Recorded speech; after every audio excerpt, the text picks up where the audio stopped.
بسم اللہ الرحمن الرحیم ایاک نعبد و ایاک نستعین۔ میرے پاکستانیوں، آج کل ایک پوری میڈیا کے اندر چلا ہوا ہے کہ جی شاہ محمود قریشی مجھے ملنے آئے اور وہ کوئی پروپوزل لے کے آئے ہیں -1 کی کہ عمران خان علیحدہ ہو جائے تھوڑی دیر کے لیے اور پارٹی آگے بڑھ جائے۔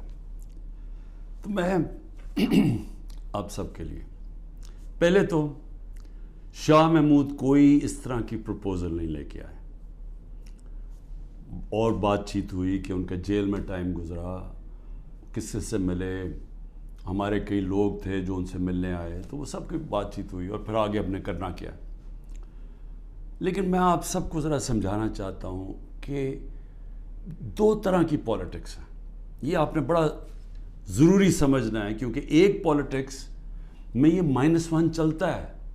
وہ کون سی پالیٹکس ہے؟ اس کو پاور پالیٹکس کہتے ہیں۔ وہ پالیٹکس ہوتی ہے اقتدار کی پالیٹکس۔ وہ پالیٹکس ہے کہ اگر عمران خان پرائم منسٹر بننا چاہے، اچھا جی ابھی اسٹیبلشمنٹ میرے سے ناراض ہے، چلو میں تھوڑا پیچھے ہو جاتا ہوں، پارٹی کو آگے کر دیتا ہوں، کوئی ڈیل کر لیتا ہوں، کوئی سمجھوتا کر لیتا ہوں، اور اس کے بعد پھر آگے جا کے دیکھیں گے کہ ابھی کسی اور کے حوالے کر دوں تو وہ اس کے بعد پھر میری باری آ جائے گی۔ اس کو پاور پالیٹکس کہتے ہیں۔ دوسری پالیٹکس ہے جو میں پالیٹکس کر رہا ہوں 27 سال سے، وہ پالیٹکس ہے جو قائد اعظم کی پالیٹکس تھی۔ وہ پالیٹکس وہ ہے جو کہ مشن کی پالیٹکس ہے، کوئی وہ ذات کی پالیٹکس نہیں ہے۔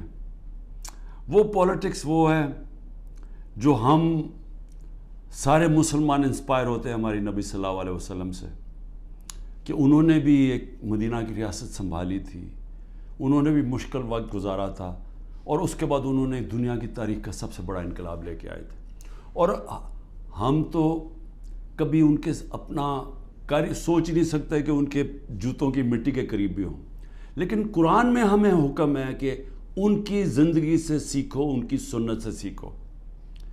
وہ پالیٹکس بڑے مقصد کی ہے، وہ اپنی ذات سے ہٹ کے ہے، کہ میرے نبی صلی اللہ علیہ وسلم جب سارا عرب ان کے نیچے آ گیا تھا تو انہوں نے اپنا رہن سہن نہیں بدلا، وہ جدھر تھے ادھر ہی رہے، مقصد بڑا تھا۔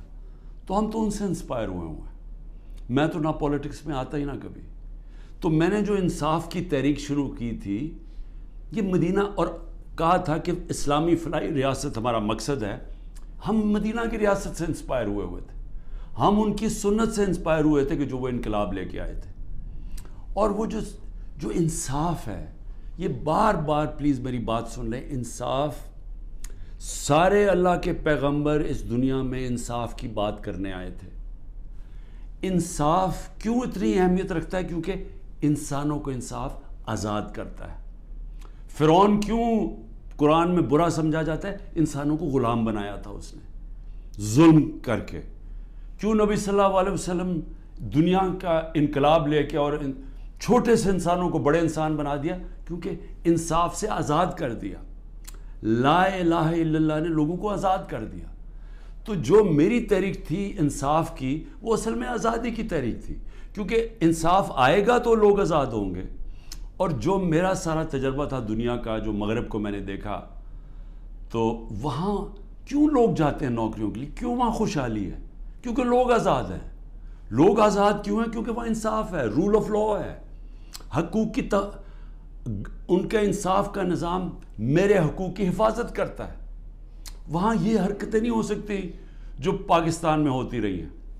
اور میں یہ بھی کہتا ہوں کہ میرے اپنے لوگوں کو، میں اپنی ٹیم کو بتاتا ہوں کہ اب آپ کو پتہ چلا جو ہمارے پر جب ظلم ہوا، کہ کیسے پاکستان کا کمزور طبقہ، مزدور، ہاری، کسان، جو کمزور طبقہ ہے، غریب، وہ چھابڑی والا، چھوٹے دکاندار، چھوٹے صنعت کار، یہ ہر وقت ان کو اس کا ظلم کا سامنا کرنا پڑتا ہے۔ جب وہ طاقتور کے سامنے آتے ہیں، ان کے پاس کوئی ان کی حفاظت کرنے کے لیے نہیں، ان کے تحفظ کرنے کے لیے نہیں، ان کے فنڈامنٹل رائٹس کو کوئی کسی قسم کا تحفظ نہیں۔ اور اس لیے تھانہ کچہری پٹواری کی پالیٹکس ہے، کیونکہ جو ان کا رائٹ ہے تھانہ کچہری پٹواری، وہی ان کو ادھر ظلم ہوتا ہے ان کے اوپر، ان کی زمینوں پہ قبضہ ہوتا ہے، قبضہ گروپ ہے یہاں، کیونکہ انصاف نہیں ہے.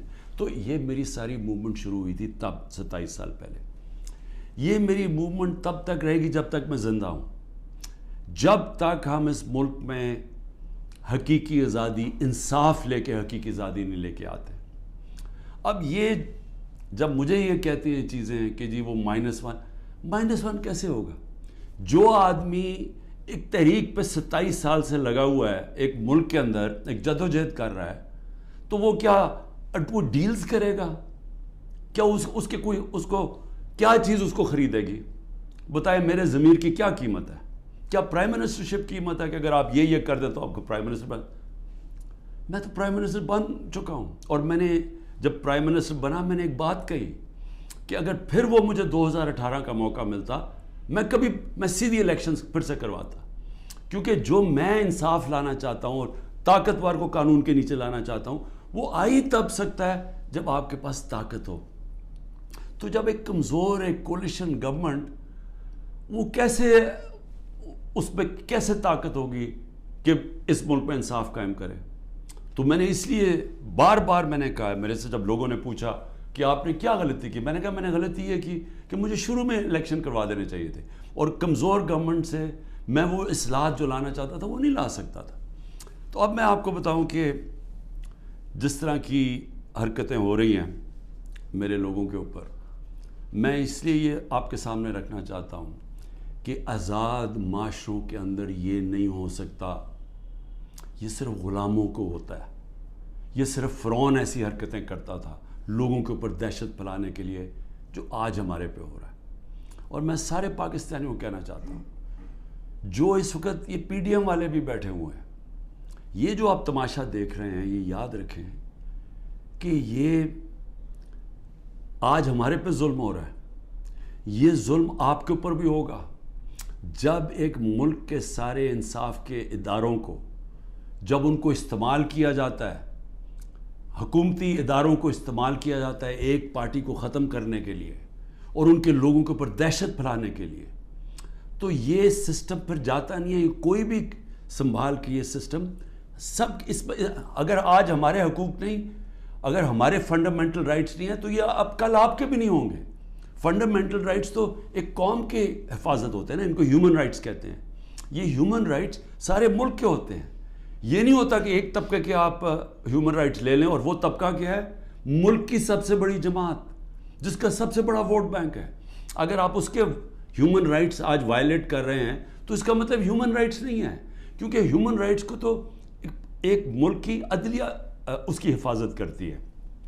تو ہماری عدلیہ کے تو کچھ سنتا ہی نہیں.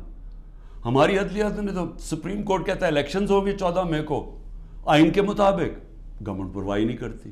تو گورنمنٹ آگے کیوں الیکشن؟ یعنی یہ تو اس کا مطلب کہ اس وقت طاقت کی حکمرانی آ گئی، کیونکہ جب آپ آئین سے باہر نکل گئے تو قانون سے باہر نکل گئے، اس کے مطلب جو طاقتور چاہے وہ کرے گا. تو یہ سارے ملک کو افیکٹ کرے گا، یہ تباہی سارے ملک پہ آ رہی ہے. تو ہمارے لوگوں کو جو مجھے صرف افسوس یہ ہے کہ کوئی فرق نہیں کیا جا رہا. جو تحریک انصاف کا ہے اور جو وہ کھڑا ہو کے کہنے کے لیے تیار نہیں ہے لیڈرشپ میں سے کہ میں پارٹی چھوڑ رہا ہوں، اس کے اوپر ہر قسم کا ظلم ہو رہا ہے. ان کی بزنسز بند کر رہے ہیں، ان کے فیملیز تک پہنچ گئے ہیں، ان کے بچوں تک پہنچ گئے ہیں. ہر قسم کی بلیک میل، رات کو گھس جاتے ہیں گھروں میں، گھر تباہ کر کے رکھ دیتے ہیں، لوٹ لیتے ہیں گھروں کو ڈاکہ مارا جاتا ہے، جو ملتا ہے اس کو پکڑ کے لے جاتے ہیں. اگر وہ سارے تو چھپے ہوئے ہیں، ان کے رشتہ داروں کو پکڑ کے لے جاتے ہیں. یہ تو بدترین دنیا کی ڈکٹیٹرشپس میں، یعنی وہ نظام جن کی دنیا مثال دیتی ہے، ہٹلر کا جرمنی، اسٹالن کا رشیا، سوویت یونین، یہ ان خوفناک ظلم کے نظاموں میں اس طرح کی چیزیں ہوتی تھی جو آج ہمارے اوپر ہو رہی ہیں. میرے پاس عالیہ حمزہ کی بیٹیاں ہیں، میں نے کل ان کو ملا، 3 بیٹیوں کو. 1 مہینے سے اس کو بند کیا ہوا عالیہ حمزہ. کیا اس کا قصور ہے؟ اس کا والد وہ میرے پاس آئے، انہوں نے بتایا کیسے گھر میں گھس کے انہوں نے ساری چیزیں توڑ دی، ان کی ٹی وی توڑ دیے، 2 آدمی انہوں نے لاٹھیاں پکڑی ہوئی تھی، جو چیز آئے توڑ کے چلے گئے، جو چیز 2-3 اچھی چیزیں پسند آئیں اٹھا کے لے گئے. تو یہ کون سے ملک میں ہوتا ہے؟ یہ غلام ملکوں میں لوگوں کو غلام بنانے کے لیے یہ ہو رہا ہے. یہ آزاد قوموں میں نہیں ہوتا. اور یہ جس طرف ہم اب جا رہے ہیں, یہ جو ظلم کر رہے ہیں, صرف اور صرف خوف پلا کے سمجھ رہے ہیں کہ یہ پارٹی ٹوٹ جائے گی. اور کئی لوگ چلے بھی گئے ہیں. لیکن کیا اب میرے سے پوچھیں کہ کیا مجھے اس سے کوئی فرق پڑ رہا ہے؟ 150 سے اوپر کیسز کر دیے, قتل کا کیس آخری کر دیا میرے اوپر. مجھے 19 بیلیں لیے میں نے ایک دن میں. یہ دنیا کا ریکارڈ ہے. اس کے بعد 4 گھنٹے نیب میں بیٹھا ہوں. 4 گھنٹے نیب نے میرے سے وہ جو سوال پوچھے, میں چیلنج کرتا ہوں کہ کسی عدالت کے اندر کبھی بھی یہ کیس کی کوئی اہمیت ہو جائے. کوئی کیس ہی نہیں ہے. کیبنٹ کا فیصلہ ہے, ساری کیبنٹ نے فیصلہ کیا. اب یہ دکھانا تھا کہ مجھے اس سے کوئی ذاتی فائدہ ہوا. کیا القاعدہ جو پہلا بن چکی تھی, شروع ہو گئی تھی یونیورسٹی, کیا وہ ایک ٹرسٹ ہے؟ وہاں غریب گھرانوں کے بچوں کو مفت تعلیم مل رہی ہے سیرت نبی پہ اور یہ جو ٹیکنالوجی کے اوپر. وہ ٹرسٹ ہے. جس طرح شوکت خانم ہے, مجھے اس سے کیا فائدہ ہے؟ 1 روپیہ نہیں دکھا سکتے مجھے کیا فائدہ ہو. نہ ہی ہو, کسی ٹرسٹ سے کسی کو فائدہ نہیں ہو سکتا. ٹرسٹ ڈیڈ میں لکھا ہوا ہے. تو وہ کیسز بھی ہیں, قتل کا کیس بھی ہے. ہر روز کوئی نئے کیس آ جاتا ہے. عدالتوں کے میں چکر مار رہا ہوں, لیکن مجھے اس سے کوئی فرق نہیں پڑتا. میں ہر عدالت میں جاتا ہوں, ہر کیس میں جاتا ہوں, یہ بتانے کے لیے کہ میں قانون سے اوپر نہیں ہوں. جبکہ میرے اوپر یہ جان کے کیا جا رہا ہے, یہ مجھے خوف دلانے کے لیے کیا جا رہا ہے. میں یہ آج کہنا چاہتا ہوں کہ یا اس سے یہ سارے کیسز کریں, اور اس کیسز میں کیونکہ کسی عدالت میں کوئی سزا نہیں ہو سکتی, ملٹری کورٹس سیٹ اپ کیے ہیں. اپروور ڈھونڈے جا رہے ہیں جو کہ جی عمران خان نے ہمیں کہا تھا کہ وہ کور کمانڈر کا گھر جلاؤ. یہ کہیں گے, ان میں سے کوئی اپروور آ جائیں گے, مجھے ملٹری کورٹ میں لے جائیں گے, سزا ہو جائے گی. مجھے کوئی فرق نہیں پڑے گا. جو آدمی ایک مشن, جو 22 سال سٹرگل کر کے, جو اگر جس کے پاس سب کچھ تھا, کوئی ضرورت نہیں تھی 22 سال سٹرگل کرنے کی, اگر وہ آج 27 سال کے بعد اگر کسی کا خیال ہے کہ میں جیل سے ڈر جاؤں گا, یا جو بھی ہے, جو 2.5 قاتلانے ہم 2 میرے اوپر حملے ہو چکے ہیں قتل کرنے کے لیے, ایک مجھے وقت پہ پتہ چل گیا تو میں نے ٹی وی پہ بتا دیا کہ کیا کرنے جا رہے تھے, تو اس سے کیا فرق پڑے گا؟ جو قاتلانہ حملے سے نہیں ڈرتا تو وہ کس سے اور ڈرے گا؟ لیکن اس سے بھی زیادہ گھٹیا پان میری بہنوں تک پہنچ گئے ہیں. میری بیوی کے اوپر کیس, ٹرسٹی ہو کے اس کا وارنٹ کا, ایک ٹرسٹی کو 1 پیسہ نہیں مل سکتا, کیونکہ وہ سیرت نبی میں بہت ان کی سٹڈی ہے, وہ انٹرسٹڈ تھی القادر یونیورسٹی, وہ ٹرسٹی ہے, اس کے اوپر وارنٹ نکال دیا. میری بہنوں کے اوپر, میں صرف یہ بتا رہا ہوں کہ کس لیول پہ پہنچ گئے ہیں. ایک بہن کا بیٹے کے اوپر وارنٹ نکالا ہے, اس کا خنسامہ اٹھا کے لے گئے, وہ بیٹا نہیں تھا. خنسامہ جب واپس آیا, وہ آئی سی یو میں 2 ہفتے سے پڑا ہوا ہے, آئی سی یو کے اندر خنسامہ. اسے پتہ ہے کیا کیا وہاں جیل کے اندر. ایک بہن اس کی بہو کے پاس پہنچ گئے کہ جی آپ کوئی جیو فینسنگ میں آپ کہیں تھی, اس کے پاس پہنچ گئے. ایک بہن اس کی زمین, اس کی اس کے اوپر اینٹی کرپشن پہنچ گئی ہے. میں نے اپنی بہنوں کو ویسے کہا, میں نے کہا دیکھو ملک سے باہر چلے جاؤ. وہ تینوں کھڑی ہیں, نہیں ہم فیس کریں گے, ہم نہیں جاتے. مجھے کئی دفعہ جی عمران خان آپ ملک سے باہر, میں کیوں ملک سے باہر جاؤں گا؟ یعنی میں نے اگر کوئی کرپشن کی ہوتی تو میں بھی شاید, جس طرح یہ بھاگ جاتے ہیں جب ان کے اوپر اقتدار سے نکلتے ہیں, سب باہر بھاگ جاتے ہیں کیونکہ ان کے کیسز ہوتے ہیں, باہر بھاگتے ہیں, کیسز رک جاتے ہیں. میں سارے کیسز فیس کروں گا کیونکہ میں نے کوئی غلط کام نہیں کیا. مجھے پتہ ہے اللہ الحق ہے. یہ خود ہی جب یہ جو کوئٹہ کا مرڈر کیس کیا, یہ خود ہی ذلیل ہو رہے ہیں اس میں. سب کو پتہ ہے, کوئٹہ کے اندر سب کو پتہ ہے کہ ان کی دشمنی تھی. میں پھر آگے آپ کو کہوں, اب آگے کیا راستہ ہے, ملک کا راستہ آگے کیا ہے؟ میں جو یہ ان سے بات کرتا ہوں کہ میرے سے بات چیت کرو, کوئی بات چیت نہیں کرتا. میں اپنی اسٹیبلشمنٹ آرمی چیف سے اسے کہتا ہوں کہ بات چیت کرو, وہ کوئی بات چیت کرنے کے لیے تیار نہیں ہے. میں اپنی ذات کے لیے آپ سے بات نہیں کرنا چاہتا. مجھے آپ کچھ نہیں دے سکتے. قوم میرے ساتھ کھڑی ہے, کیا کوئی دے سکتا ہے؟ میں کوئی چور دروازے تو آنا نہیں چاہتا. اگر قوم مجھے ووٹ دے گی میں تیار ہوں، لیکن اگر قوم ووٹ نہیں دے گی تو نہیں. اللہ نے تو سب کچھ، میں وہ اللہ نے کا شکر ادا کرتا ہوں ہر وقت کا جو اس نے مجھے دیا ہے. لیکن میں بات کرنا چاہتا ہوں کہ ملک تباہی کی طرف جا رہا ہے. یہ جو بجٹ آیا ہے، اس بجٹ کے اندر ذرا آپ کو سمجھ آ جانا چاہیے کہ ہم اب کدھر ایک دلدل کے اندر دھستے جا رہے ہیں. آپ یہ سوچیں کہ فیڈرل گورنمنٹ جو سارا جب وہ پیسے دے دے گی صوبوں کو، جو 5,000 ارب روپیہ صوبوں کو جب جائے گا، تو فیڈرل گورنمنٹ کے پاس جو پیسہ بچے گا اس سے زیادہ جو ہمارا سود دینا ہے، ہم نے قرضوں کے اوپر سود دینا ہے، وہ سود اس سے زیادہ ہے. 7,300 ارب روپے کا سود دینا ہے. مشکل سے فیڈرل گورنمنٹ کے پاس بچ جائے گا 7,000 ارب سے بھی کم، تو سارا پھر ملک قرضوں پہ چلے گا. ہم نے 3.5 سال میں 18,000 ارب 18,400 ارب قرضہ لیا تھا. 18,400 ارب قرضہ 3.5 سالوں میں. انہوں نے تقریباً 15,000 ارب قرضہ ایک سال میں لے لیا. تو یہ قرضے چڑھائے جا رہے ہیں، انڈسٹری بند ہو رہی ہے. گروتھ ریٹ جو تھی جس سے دولت میں اضافہ ہوتا ہے وہ 6.1% سال پہلے تھی، آج وہ پہنچ گئی ہے 0.3 پہ. تو جو دولت ہے اس کے اندر تو کمی ہو رہی ہے، قرضے بڑھتے جا رہے ہیں. ڈالر کدھر سے آئیں گے؟ انہوں نے 25-30 ارب ڈالر ایک سال کے اندر دینے ہیں، وہ کدھر سے آئیں گے؟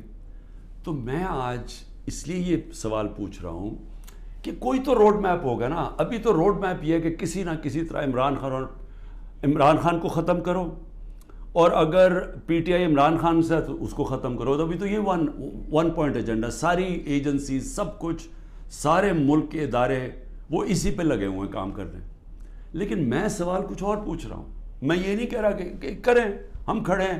اس میں سے ایک آپ یہ کرم کر رہے ہیں کہ میرے جو نظریاتی لوگ ہیں وہ نظر آنا شروع ہو گئے ہیں کہ وہ نظریاتی لوگ کون ہیں، اور وہ نظر آنا شروع ہو گئے کہ جو ہمارے ساتھ اور مقصد کے لیے آئے تھے، ان نظریے کے لیے نہیں آئے تھے. تو ایک تو آپ فائدہ کر رہے ہیں کیونکہ صرف نظریاتی پارٹی اب پاکستان کو اس دلدل سے نکال سکتی ہے. لیکن نکالے گی کیسے؟ میری آخر میں بات سن لیں. ایک ہی طرح ہم نکلیں گے. ہمیں کوئی اب باہر سے پیسے دینے کے لیے تیار نہیں ہے.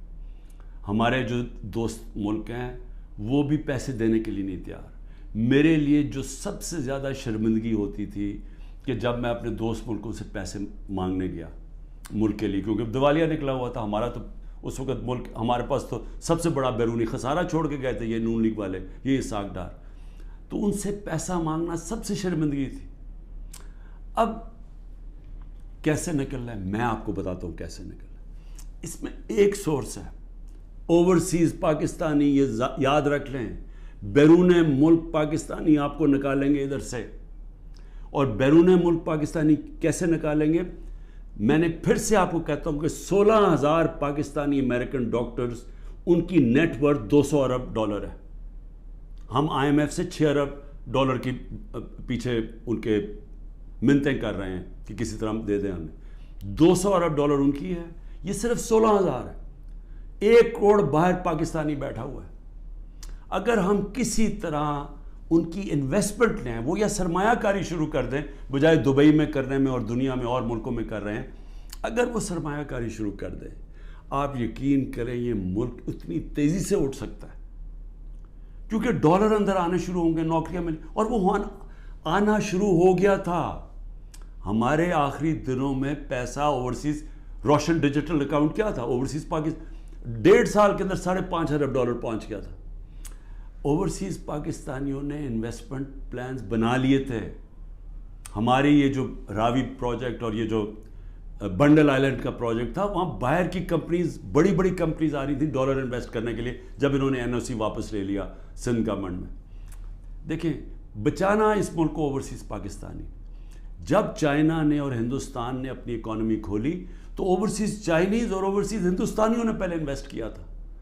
ہمارا بھی وہ انویسٹ کریں گے، لیکن اس کے لیے جب تک انصاف کا نظام ہم ٹھیک نہیں کریں گے، قانون کی بالادستی، رول آف لا، جب تک ہم یہ نہیں قائم کریں گے ان کا پیسہ نہیں آنے لگا.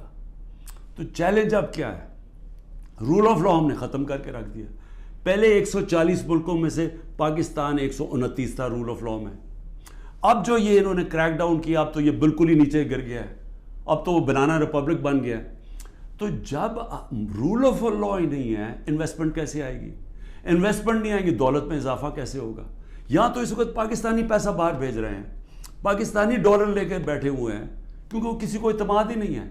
تو جب تک ہم اس ملک کا نظام ٹھیک نہیں کرتے, جو میں 27 سال پہلے انصاف کی تحریک لے کے نکلا تھا, رول آف لا کی تحریک, وہ جب تک اب ہم قائم نہیں کریں گے, پاکستان کے نظام کو ٹھیک نہیں کریں گے, گورننس سسٹم تب ٹھیک ہوگا, ادارے مضبوط ہوں گے. اور جب لوگوں کو اعتماد ہو جائے گا کہ ہمارے اب جب میں اپنی سرمایہ کاری کروں تو یہاں کا جو قانون ہے, جو ان کی لا انفورسمنٹ ہے, جو ان کی عدلیہ ہے, وہ میری سرمایہ کاری کی حفاظت کرے گی, میرے سے فراڈ نہیں ہونے دے گی. یہ جب تک اعتماد نہیں ہوتا پیسہ نہیں آنے لگا. اور اس کے لیے جب تک کہ حکومت نہیں آتی جو پبلک مینڈیٹ سے آئے, جس کو پبلک سپورٹ کرے, جس کو بڑا ووٹ ملے اور پبلک کی سپورٹ سے آئے, صرف وہی بڑے بڑے فیصلے کر سکتی ہے. نہیں تو ان کو تو آپ نے دیکھ ہی لیا ہے کیا کیا انہوں نے, سوائے مہنگائی کر کے, تاریخی مہنگائی 38% پہ, انہوں نے کیا کیا ہے؟ انڈسٹری بند ہو گئی ہے, بے روزگاری بڑھ گئی ہے, گروتھ ریٹ, انہوں نے اور کیا کرنا ہے؟ تو یہ جو ابھی تک تو گیم پلان میں یہی کھچڑی پکنے لگی ہے نا. آگے نئی آ گئی ہے, نئی جماعت ایک کریٹ کر دی ہے, ہم نے بھی اپنے بڑے بڑے اچھے 27 سال پرانے ہم نے لوگ وہاں بھی بھیج دیا ہیں ان کے پاس, اور ضرورت ہے تو حکم کریں ہم اور بھی بھیج دیتے ہیں. لیکن اس سے ملک ٹھیک نہیں ہونے لگا. ملک ٹھیک تب ہوگا جب ایک public mandate free and fair election کے بعد ایک مضبوط گورنمنٹ آئے گی.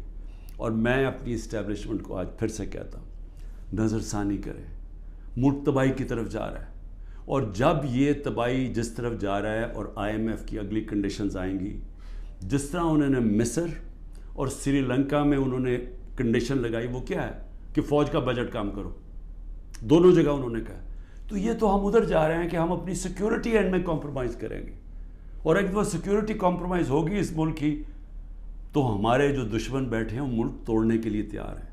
تو میں اس لیے آپ کو کہہ رہا ہوں, مجھے کوئی ریلیف نہیں چاہیے, مجھے کوئی آپ کی مدد نہیں چاہیے, میں مجھے یہ سمجھے کہ یہ جو سارا کچھ ہو رہا ہے انتقامی کارروائی, مجھے چھوڑے میری بہنیں باہر جانے کے لیے نہیں تیار.